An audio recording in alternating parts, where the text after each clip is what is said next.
meeting tonight, the 8th of November. Welcome to everybody. I'd like to go through the order of the business, and item 1 is apologies. There are no apologies.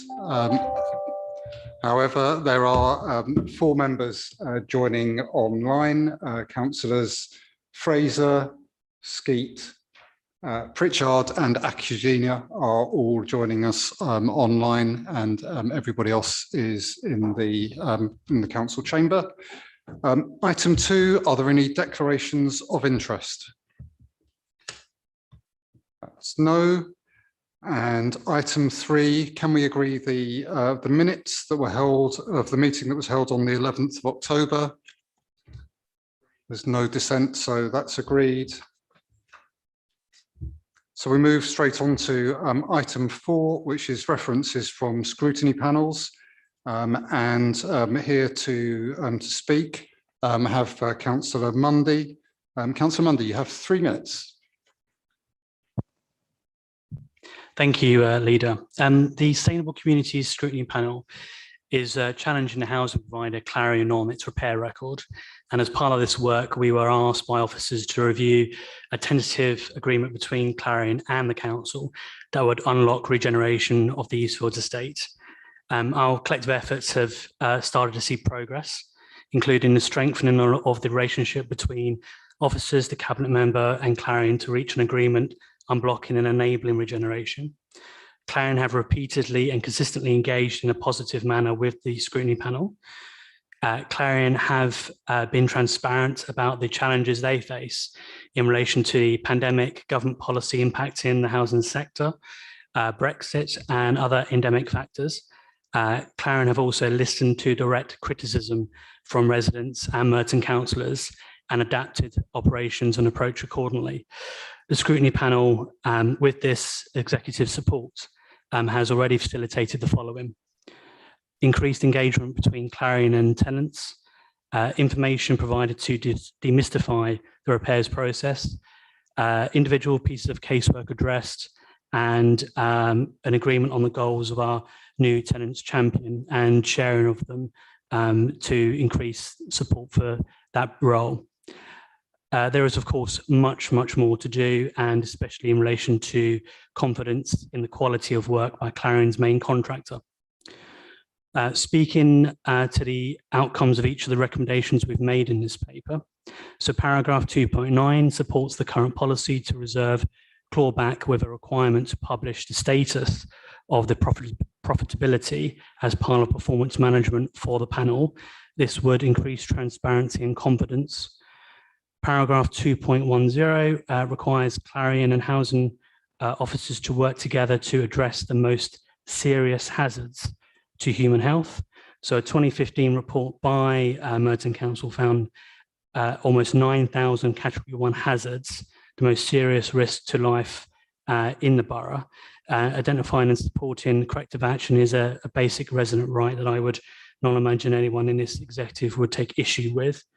Paragraph 2.11 provides a summary of the regeneration programme status and the key risks on a regular basis to the panel, enabling early warning of any issues. This would be in accordance with basic programme management and conventions for scrutiny in the borough. And paragraph 2.12 continues the current policy. By supporting these recommendations, you put regeneration on the right path and send a signal to every landlord, social or private, that the quality of our stock is just as important as the provision of homes in the borough. Thank you, and I'll take any questions if there are any.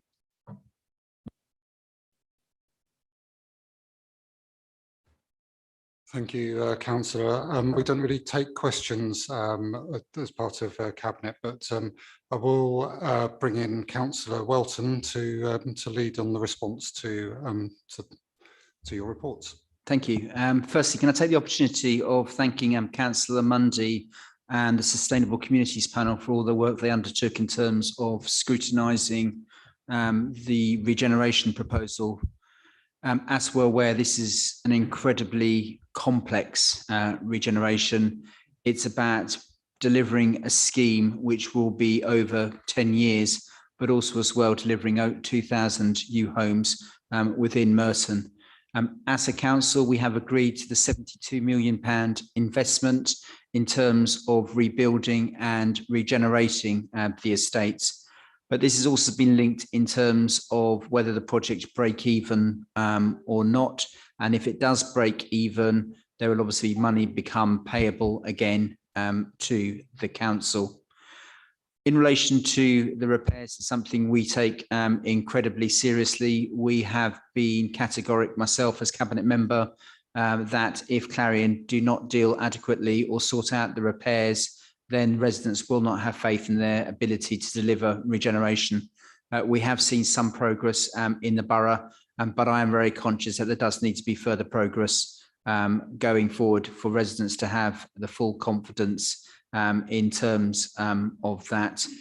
Clearly, this as a regeneration programme will be heavily scrutinised over the next few years, and that is completely right that happens.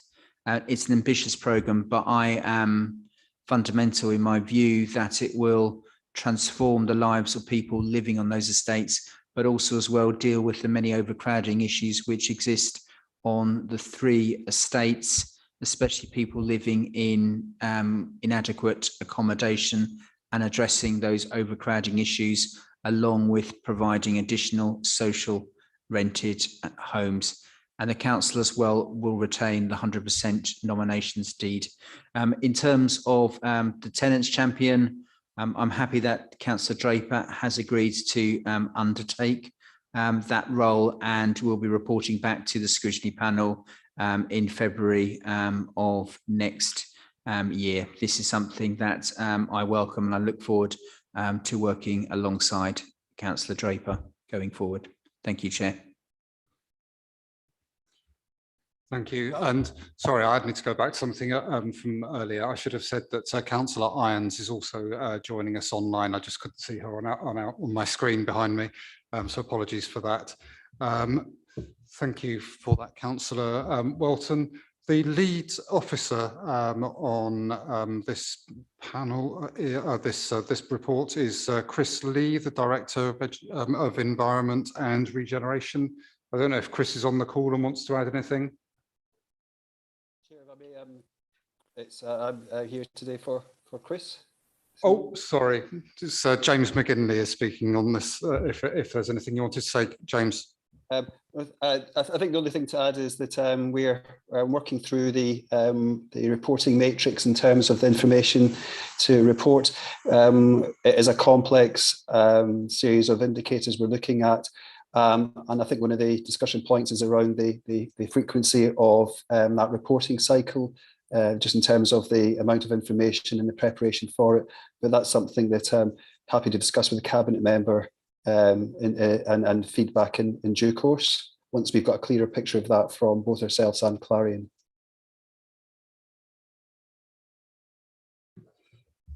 Yeah, thanks very much for that. There are no other speakers that I can see, but I think it's worth using this opportunity to just emphasise that, as Councillor Whelton and Councillor Mundy were saying, the importance to this administration not only of building new affordable homes for the people who deserve them across the borough, but also making sure that the existing stock in the affordable sector is up to scratch and to getting that improved. Obviously the scrutiny panel met more than 2 months ago, and I think that we can demonstrate in those 2 months we've made significant strides on both of those things, building new homes and bringing existing homes up to a more acceptable level. So on that, are we able to agree the recommendations for tonight, which is that Cabinet note the panel's reference as set out to us in the report? Is that all agreed? No dissent. Thank you very much. Thank you, Councillor. Thank you. So next is item 5, which is the business plan for 2022 to 2026. I'd also suggest that it's a good idea to maybe take the financial monitoring report for period 6 at the same time. That's item 10, if that's okay. And leading on this is Councillor Tobin Byers. Yes, thank you, Chair. I'll start with the business plan and then move on to the period 6 monitoring report. And I'd like to start by thanking Caroline Holland and Roger Kershaw and everyone in their teams for all the work that goes into the business planning process. Cabinet agreed the first iteration of the business plan at its October meeting, and that plan has been going through the scrutiny cycle. It went through the 3 panels last week, and it will be going through the commission this week. And the next substantive update to the business plan will be at December Cabinet, when we have a business plan with savings proposals to balance the budget presented to us. So this business plan provides an update on the government's autumn budget and spending review from a couple of weeks ago, and it also includes the draft capital programme. The council won't actually know what the final settlement from central government is, or what its settlement from central government is, until mid-December. Within the budget and spending review, the government did confirm that it will allow local authorities to levy a 1% adult social care precept, which is the same principle that the government has followed in recent years, ultimately pushing the onus on local government to raise money rather than adequately funding local government itself. It's also expected that the threshold for council tax will remain at 2%.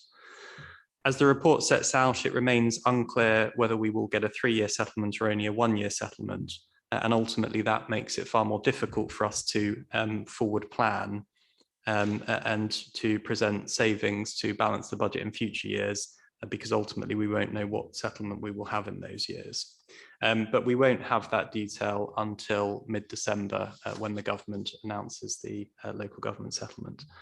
The business plan includes a comprehensive overview of the announcements made at the budget and spending review at Appendix 1. As I mentioned, it also includes the draft capital programme, and that's set out at Appendix 3. And that, if approved this evening, that will go to the Commission this week, and then through the scrutiny panels as part of their round 2 scrutiny in the new year. So it is just an update in the main, other than the capital programme. And as I said, we still don't have the final detail of the settlement, which unfortunately we won't have until after our December cabinet. So it will be a little bit uncertain still for the next month or two. Moving on to the period 6 reporting. And again, I'll thank Caroline and Roger for all their work on this report and all the work that goes on in the reporting process. It's obviously very important to us that we do regularly monitor the budget and ensure we are keeping to it as best we can. And clearly it's very challenging to do that at the moment, given all of the disruption we've had over the past 18 months or so due to the pandemic. The forecast net variance in the financial report for period 6 has increased slightly to 6.197 million, rising to 7.687 million when corporate and funding items are included. And as in previous reports, the cost of COVID remains the primary factor for this, as shown in the table on page 35. We're not anticipating any additional funding for COVID at this point in time, so the only monies that we are now expecting to receive is the final tranche of the sales fees and charges monies set out on page 34. And ultimately, as the report demonstrates, the pandemic continues to have a really significant impact on every single council department and many areas of our service delivery, both in terms of increased costs and reduced income. So it is very disappointing that the government is choosing not to give any additional money to local government to support this. Other than coronavirus, the other big cost pressure that we've previously reported on is the dedicated schools grant, and the cumulative deficit is now estimated to be 37.6 million. As the report sets out, the council is in discussions with the Department for Education, but it's unlikely that we'll have any resolution on those discussions until early next year, which again makes it very difficult for us to adequately plan at this point in time.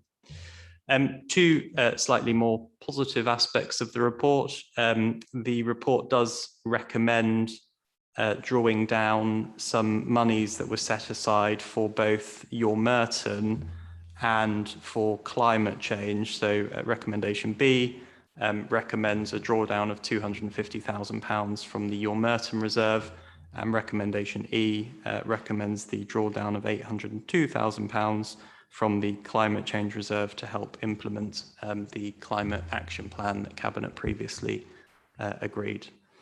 I just end by thanking Caroline and Roger again for all of their work, and I'm sure Caroline will add a little more detail to that if necessary. Thank you, Chair. Thank you, Councillor Byers. And as you said, it's over to Caroline Holland for further information. Thank you, Caroline. Thank you, Chair. I suppose I just wanted to draw your attention to page 29 of the report, which is the new bids, which does set out there some of the funding for waste management vehicles and decarbonisation of our internal fleet. So some initial thoughts there around some of the costs involved in what that might mean for us. And as Councillor Byers has said, this will be going on to the Commission on Wednesday, but we'll go back to all the panels again in January as part of the round 2. Just on the financial monitoring report, this report will also be going on to the financial monitoring task group. It does include some of our latest update on our debt as at September, and whilst it did show an increase over the June position, since then there was a £3.6 million invoice from the CCG that has been paid. So on the whole, an improving position, which is quite good news at these challenging times. Obviously, just with the income from the sales fees and charges, the government has said that there's no separate further funding for COVID going forward. It will all be wrapped up within the settlement that we do receive. And the income from the sales fees and charges is slightly less than we had previously thought. So we're just trying to do some analysis to make sure that we have got everything there that it should be. And just with the allocations and drawdown on the reserves, so the 250 for E&R revenue works for Your Merton, it's just that's the short-term works. Obviously, when we report back on Your Merton back to Cabinet in January, there will be sort of some initial thoughts and plans and priorities setting out for the medium and long-term picture, and then resources will subsequently be allocated in future years. And then for the climate change drawdown as well, that's part of the £2 million reserve that was set aside. So this is the initial drawdown and allocation, and those further works have been identified but will be built into the business plan and drawdown there. Thank you. Thanks, Caroline. And as always, thank you to you and your team for the work that goes into these reports. They really help us to make effective decisions and to stay on top of the finances. So I do appreciate that. There are no additional speakers. So we're being asked to sort of look at both of these, the reports. I think it's worth us noting that there is still a degree of uncertainty about funding, whether it's 1 year, 3 years. And we've obviously heard the criticism from Councillor Byers that the funding that is being proposed is obviously not enough. And our concerns that the government isn't supporting local authorities as much as we believe that we deserve and our residents deserve. And he also drew attention to some really eye-catching commitments from ourselves to draw down £800,000 for climate change actions. And also following the summer that we've had, where we've been listening to residents' concerns through the Your Merton process, that we have listened to that, and we're now proposing to use £250,000 of money that's been saved in street and parks improvement projects And I think it's very important that we note that, but also probably quite important to note that that's just the start of the process. It's not the end of it. And that £250,000 is whilst we look at longer term improvements to those services. So with that extra comment from me as my prerogative, can we agree item 5, which is the business plan, and the recommendations 1 and 2? Any dissent? No, so those are agreed. And then item 10, the financial monitoring report, we have recommendations A to E now, isn't it? So can they be agreed, or any dissent? Excellent, they're all agreed as well. Thank you very much. The next item on the agenda, which is one that's close to my heart, is item 6, the council tax support scheme. And again, the lead member is Councillor Tobin Byers. Yes, thank you, Chair. And can I start by thanking David Cllr for all the work that he does in administering this scheme and indeed all of the grant schemes that we operate. I'm delighted to be able to present this report, and I know, as you said, Chair, how important this is to you and how important it was to your predecessor, Councillor Alan Bretis. Colleagues will be aware that the government ceased providing council tax benefit back in 2013 and reduced their expenditure on it. And at that stage, the council agreed to absorb the funding reduction and effectively to continue to administer the scheme itself. And that's a decision that the council has taken every year ever since. And this report comes to us on an annual basis simply to seek our agreement that the scheme should be uprated to keep it in line with the scheme that the government provides. So this report seeks our agreement to recommend to council the proposed revisions to the 2022-23 scheme, because it is ultimately a council decision. The report shows that whilst the peak that we saw last year has reduced slightly, clearly there is still a real need for this support. A lot of people continue to be very impacted by COVID-19, and we know that households will come under a lot more pressure now following the government's decision to cut the universal credit by £20 per week, and all of the additional pressures that we're seeing in terms of inflation and energy costs, and the impact that that will have on household bills. So it is more important than ever that we do agree to retain this scheme. It is a real lifeline, I'm sure, for many people in the borough, and I'm delighted to be able to commend it to you all. Thank you, Chair. No, thank you for that. I've got Caroline here. Was there anything you want to add, or is David on the call? David is currently on holiday, but I've got nothing further to add. Chair, thank you. David's team has worked so hard that if anyone deserves a break at the moment, it's them. They've done wonders in supporting our most vulnerable residents and actually businesses ever since the beginning of the pandemic. So please extend our great gratitude to all of them. I know that we're very proud that we've got one of the lowest council taxes in Outer London and the lowest in the South London Partnership area. But it's also a source of great pride that we have one of the most generous council tax support schemes in the whole area as well. So thank you for all of that, Councillor Byers, Caroline and David and the team. There were no questions, so can we take the recommendations 1 and 2? Good, that's agreed. Thank you very much. So the next item on the agenda is item 7, which is the travel assistance scheme, and the lead member is Councillor Eleanor Stringer. Thank you, Chair. And as you say, this item relates to our services for young people with special educational needs and disabilities. And the paper asks that we begin the consultation on our policy for home to school or home to college travel assistance, particularly the discretionary elements.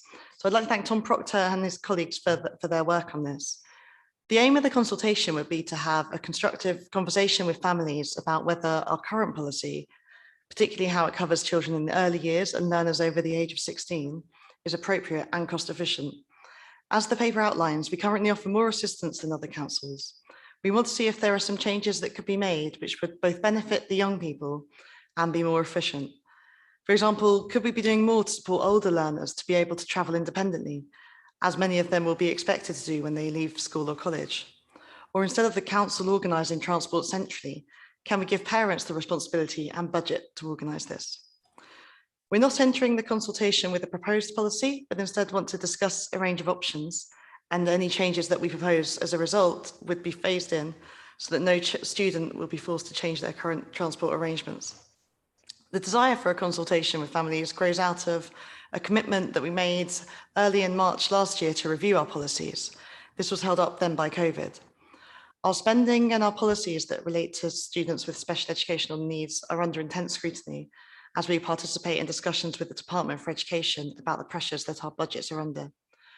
While spending on transport is not covered by the dedicated schools grant, which is the focus of those discussions, the expectation is that the council look at all of its spending and policies that are linked to this group. So our request is that we begin this consultation, and we will consult widely, and we look forward to sharing the outcomes with you. I formally move the recommendations. Thank you. Yes, thank you, Councillor Stringer. The lead officer on this occasion is Tom Proctor. Tom, was there anything you wanted to add? Just to add that since the paper was written, we've put a lot of thought about how the consultation will be constructed. Had a session with Kids First, which is the charity representing children with disabilities in the borough, and we're really going to go quite extensive on this, speak to young people directly as well. So we do get a full flavour, and it's not going to be just a questionnaire consultation. So I want to reassure you that we are really going through all the processes here to get a good view of how things are going, to give a good feedback before we come back to you on this.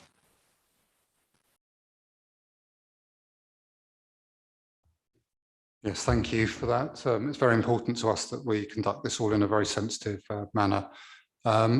There's no other speakers, so can we agree recommendation A? Okay, that's agreed. Thank you. Which brings us on to item 8, which is the secondary schools catering contract.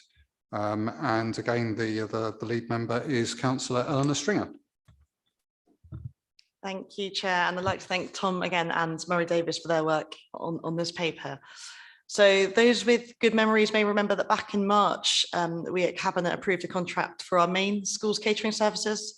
That covered most of our schools, but 4 secondary schools have their catering contracts or had their catering contracts covered by a PFI, Private Finance Initiative contract. In the summer, again, you may remember, we agreed to vary the PFI contract, which included removing soft services, which included catering. So as a result, we've run a thorough bidding process to identify a catering supplier for these schools.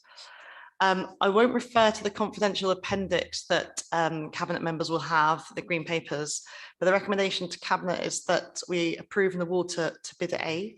And we're also asking for the authority to extend the contract beyond the initial 3 years for up to a maximum of 2 years, and for that to be delegated to the Director of Children's Schools and Families in conversation with myself. But I move the recommendations. Thank you. Thank you again for that, and again the lead officer tonight is Tom Proctor. Tom, was there anything you wanted to add? No further comments, thank you. Very good.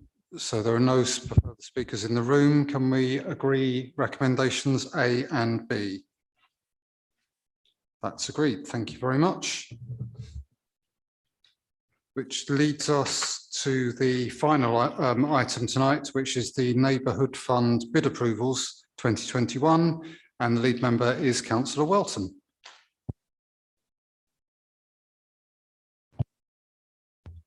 Thank you, Chair. Can I formally thank Tim Catley, the Section 106 External Funding Officer, for all his work on this report. This is the third year of allocation to Merton's Neighbourhood Fund, which combines with the ward allocation schemes is 15% of the Merton Community Infrastructure Levy. In 2017, Merton's Cabinet agreed the criteria against which Neighbourhood Fund projects are assessed. Following the consultation, which ran from July to September this year, we received project bids totaling 1.78 million from community groups and residents. I would like to take this opportunity of thanking everyone who submitted a bid to this fund. Cabinet tonight is asked to approve 1.275 million covering 22 of these projects and 2 top-ups of previously successful bids based on the criteria agreed by Cabinet back in 2017.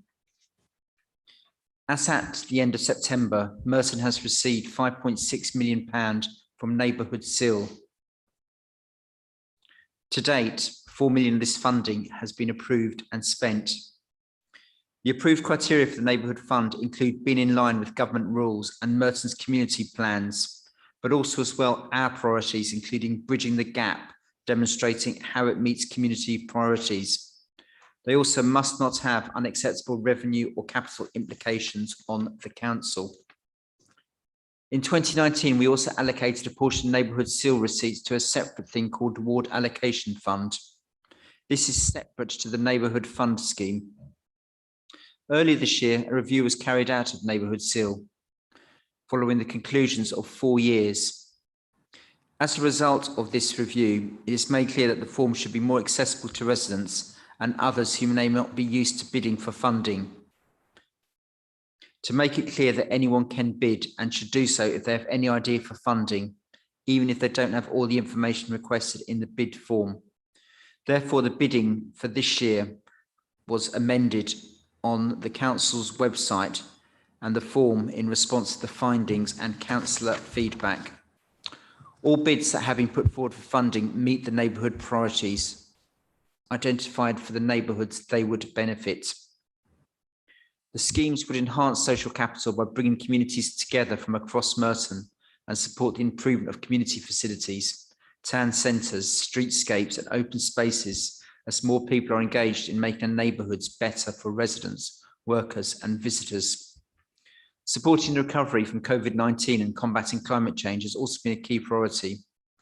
From findings from the recent Your Merton survey, residents want more to be done to their local neighbourhoods, given the amount of time they are spending at home since COVID-19 struck. Following the council's declaration of a climate emergency in July 2019, the council as well has also been forming new partnerships to support and drive community collectives to deliver on its climate strategy and action plan objectives. The Neighbourhood Fund presents a relatively flexible funding option to support smaller grassroots projects and programmes developed by the Merton's Climate Action Group and other climate-aligned neighbourhood activities. Bids under this criteria, which have been recommended for approval, include helping our communities in terms of COVID demands, in terms of facilities and services, but also as well in terms of addressing climate change. We are allocating 31,000 to Merton Garden Streets, 20,000 to the Polka Green retrofit, which is decarbonisation measures to the Polka Theatre's old building, which has been magnificently renovated thanks as well to the use of Cllr money. Community centre energy saving lighting, £35,000, but also building the next generation of energy champions, where we've provided nearly £89,000 of funding. And also as well 64,000 to the Wheel, a circular economy for Merton.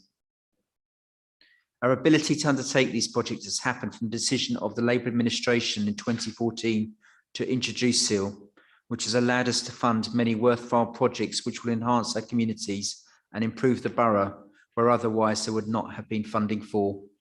I ask Cabinet tonight to formally approve this report. Thank you, Chair. Thank you, Councillor Whelton. That's excellent. The lead officer is that James McGinley again, or is Tim Catley available? James, was there anything you wanted to add? Nothing further to add. Thank you, Chair. Excellent. I had a couple of requests to speak in the room. First of all, Councillor Stringer.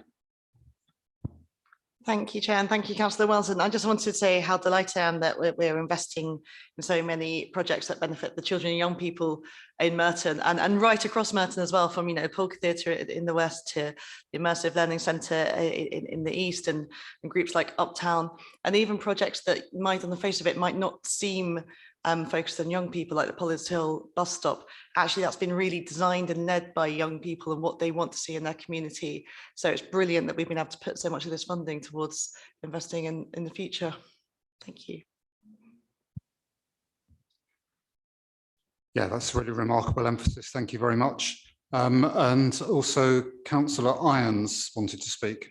Councillor Irons, do you want to come in? Yeah, thank you, Chair. I just wanted to just kind of say how pleased I am to see money going towards projects that will enhance our local environment and also tap into trying to have a community-led approach to the climate emergency. Things like Merton Garden Streets have the potential to really transform the look and feel of Merton and really improve biodiversity and bring people together. So I'm really glad to see that they've got some funding to take their project even further this year, or next year, sorry. Councillor Whelton, did you want to comment on those?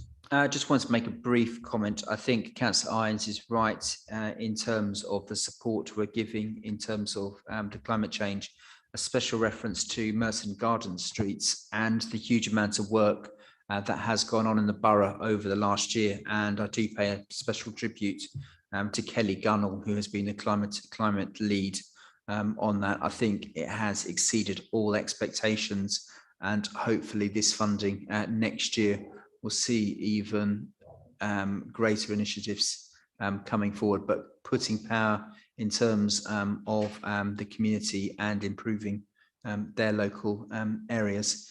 And also as well in terms of Councillor Stringer. I think Councillor Stringer is quite right in terms of the amount of young people that have been involved. I think we mentioned obviously the Pollard's Hill bus stop, which is receiving funding, but also as well Uptown. These are really good community initiatives, and it's helpful that we do have this funding available, and hopefully both this year and in future years we'll have even more funding to support these schemes across the borough, because it is linked in to development. So the more development we have across Merton, the more SIL money we will actually receive as a council. So thank you, Chair.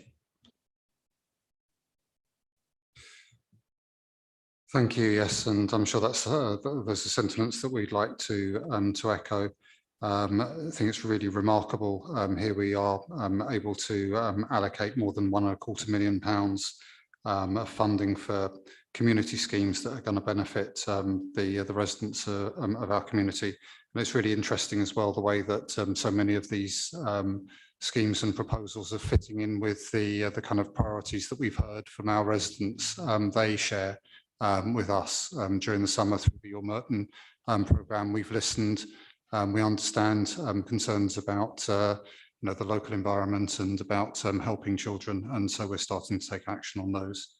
So I don't think there was anything that anyone else wanted to add. So can we agree recommendations 1 and 2 as per the paperwork? That's agreed. Well, thank you very much, and thank you for coming tonight.